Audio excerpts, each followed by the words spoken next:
আসসালামু আলাইকুম, welcome to my mini vlog. সকালে ঘুম থেকে উঠে বেড আগে গুছিয়ে নিয়েছি। এরপর আমার ব্রেকফাস্ট নিয়ে চলে গেলাম বারান্দায়। আজকে থেকে ভেবেছি ডায়েট শুরু করব, তাই সকালবেলা ডিম সেদ্ধ, লাল চা আর লেবু পানি নিয়ে নিয়েছি। লাস্ট কয়েকদিন ধরেই ডায়েট করব এটা ভেবে রাখি, কিন্তু সারাদিন ঠিকঠাক থাকলেও সন্ধ্যার পর আবার হাবিজাবি খেয়ে ফেলি। এরপর দুপুরে রান্নাবান্না শুরু করে দিলাম। ওইদিকে মাছ ভাজতে দিয়ে এখানে আমি একটু আমড়া খেলাম।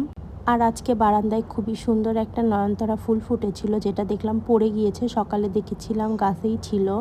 আমার বাগানে কোনো ফুল ফুটলে আমার এত ভালো লাগে, খুবই আমার শান্তি লাগে। নিজের গাছে ফুল ফুটেছে এটা দেখতেই। আর এখানে আমি বরবটি দিয়ে রুই মাছের মাথা রান্না করেছিলাম। অনেকগুলা টমেটো ফ্রোজেন করে রেখেছিলাম, সেগুলো এখন মাঝে মধ্যে এরকম তরকারির মধ্যে ইউজ করি।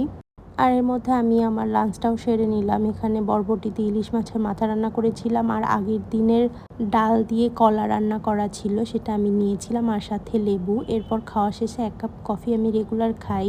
অ্যান্ড ইয়েস, আজকেও আমার ডায়েট শেষ হয়ে গিয়েছে, কারণ আমি আজকে নিমকি খেয়েছি আর সাথে খেয়েছি দুধ চা। আর এটা হচ্ছে ম্যাঙ্গো জুস ছিল, যদিও চিনি এটাই ব্যবহার করিনি, কিন্তু দুধ চাতে চিনি ছিল।